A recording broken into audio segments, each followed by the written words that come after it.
Paratext for video games. Paratext is everything inside the game that is outside of gameplay actions and decisions, and my favorite video games use paratext aggressively. I am only going to discuss a few of them. I'll start with Nier Automata, spoilers to a 6-year-old video game. Many games in a post-Dark Souls world include a gameplay system called a corpse run, wherein you must get back to the location of your previous run's death to regain a lost resource or attain some kind of bonus resource. In Nier Automata, using an asynchronous multiplayer system, they show you the corpses of other players who have died with their chosen name for their attached save file, allowing the player to choose between recovering the corpse for the other person, gaining temporary bonus stats by consuming the body, or reviving the body to fight alongside you. Don't worry, they're robots. Their consciousness is safely backed up to the cloud. Probably. The game also litters itself with paratextual elements to get you, the player, to connect the idea of your soul, your consciousness, to your save data, but I'm going to skip over those for today. This corpse run mechanic, however, begins the ludic dialogue of the game's ethical and existentialist questions by persistently showing people that they are experiencing this struggle with other real people, both in the diegetic world of the game and the real world we inhabit, a dialogue that will ideally culminate in the game's final act, the names of all of the players that chose to give up their data, their robo-lives, flying in so that you might have the chance to overcome the gods of this world, to have a chance at finding your own truth and meaning in some unknown future.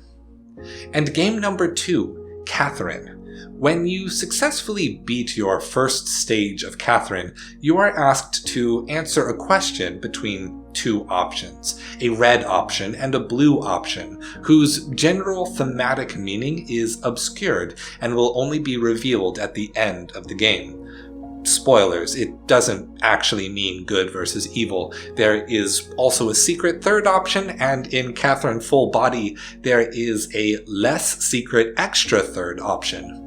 These questions revolve around your preferences in a relationship, as well as challenging your ethical beliefs of what people ought to do in personal relationships, romantic relationships, and even national-level socio-political relationships.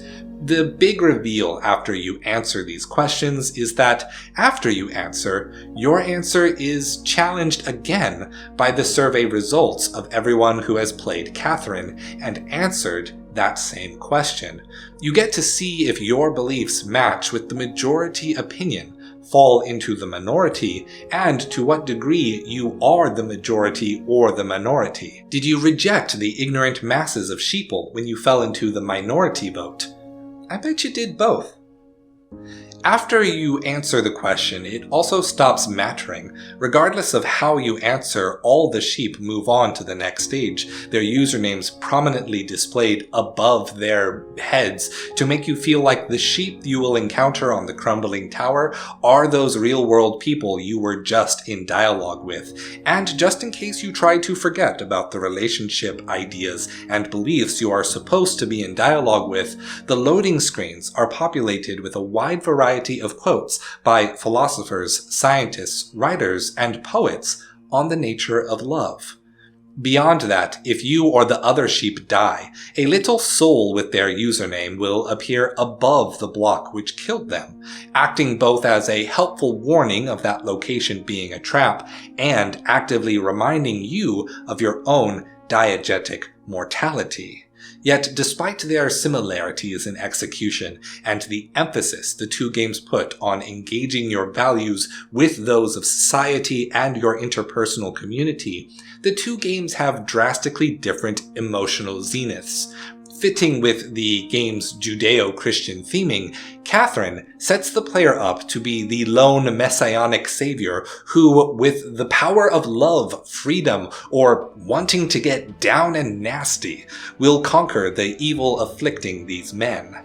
Whereas Nier Automata, pulling from the struggle between existentialist and essentialist philosophy, asks the player not to be the hero, to sacrifice together with everyone facing the same struggle of being alive before finding meaning.